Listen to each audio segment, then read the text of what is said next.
In the current US immigration climate, obtaining an F-1 visa approval without funding from a school can be very tough. In this video, I will take you through the visa interview experience of a student I coached who had no scholarship. Together, we refined his story and improved his responses, but without funding, the outcome is always 50-50. His approval wasn't actually straightforward as he was put on administrative processing. I will share the 4 key reasons why his F-1 visa was approved.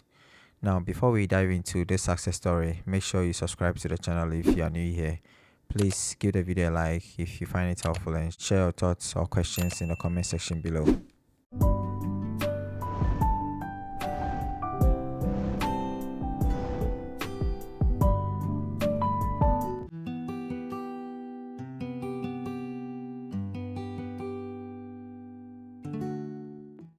The visa interview began with an exchange of greetings between the visa officer and the student. The visa officer then asked for the student's I-20 and passport. So, the first question: why are you going to the United States? The student replied, I am going to pursue a Master of Science in Cybersecurity at ABC University in Illinois. Now, in the coaching, this answer included his reason for pursuing the program. Now, you have to understand that visa officers have different personalities, and while some of them may prefer long answers, others may want it to be very simple and straight to the point. When you are preparing yourself for the visa interview as a student, you have to be ready to give long enough answers that describe everything about you. However, during the visa interview, you can actually monitor the visa officer and see whether you need to provide long answers or not. And even if you are trying to provide a long answer and the visa officer doesn't want that, they are going to interrupt you. So it's always better to know your story so that if you are given the opportunity, you can just say everything that you need to say, and that will limit the number of questions that you are likely to be asked. Then the visa officer asked, why did you choose ABC University? The student replied, I chose ABC University because it has a strong cybersecurity program recognized by the NSA as a center of academic excellence in cyber defense.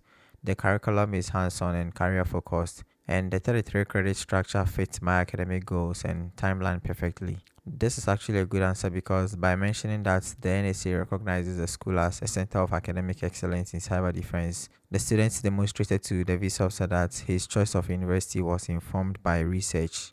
Then the visa officer asked, what do you currently do in Ghana?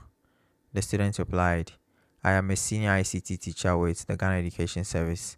I have 9 years of teaching experience and I also volunteer with an organization called Cybersecurity Africa, which educates people and institutions about cybersecurity threats. Now, this is one of the reasons he was approved. When I'm coaching students, a student job can give me an indication of whether they will be approved or not. His background as a senior ICT teacher and going to study cybersecurity makes a lot of sense and shows a genuine academic motivation. Adding his volunteer work with Cybersecurity Africa was extremely important because it aligned perfectly with the program that he is going to study.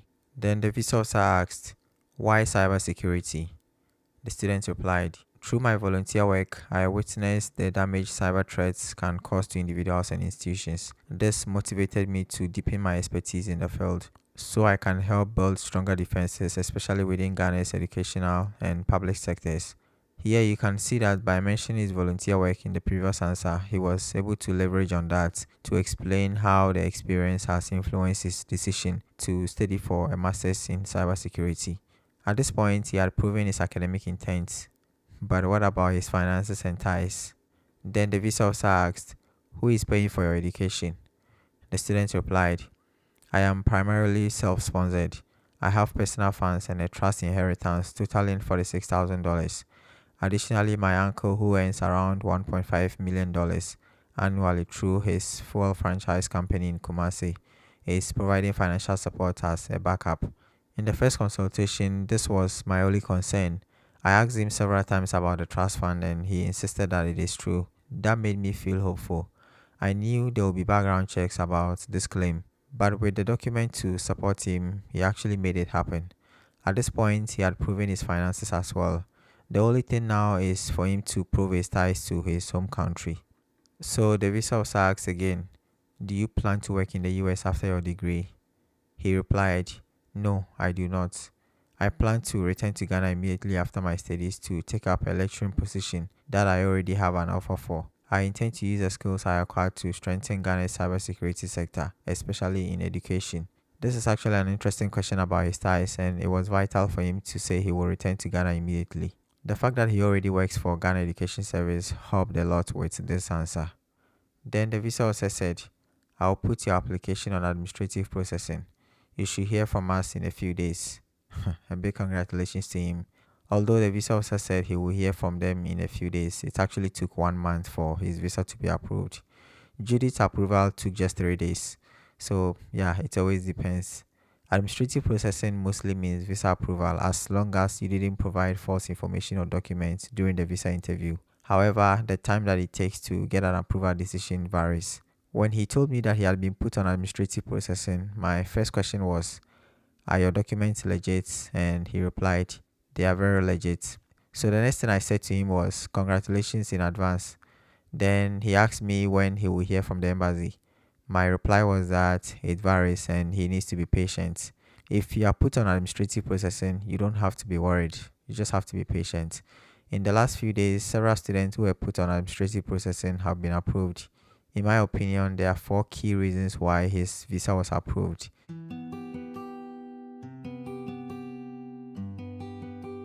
The first reason is that his current job directly relates to the program that he intends to pursue, and he clearly explained why the degree was necessary for his career advancement.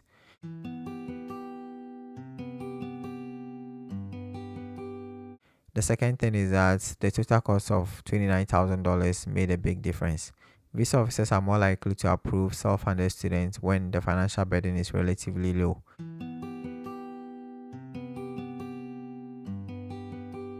The third reason is that he put in significant efforts on his own, and he also benefited from my one-on-one coaching. This preparation made him very confident, composed, and very convincing at the actual interview.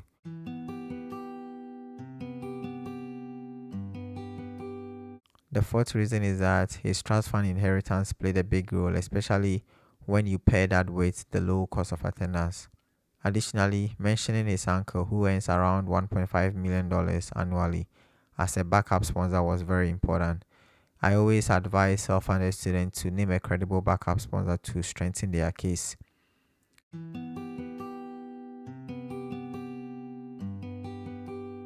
Did you find this video helpful? Was there something I missed? I would love to hear your thoughts in the comment section below. The video that you see on your screen is one that I highly recommend because it can help you get your visa approved. Good luck to you. Thank you for watching, and I look forward to seeing you in my next video.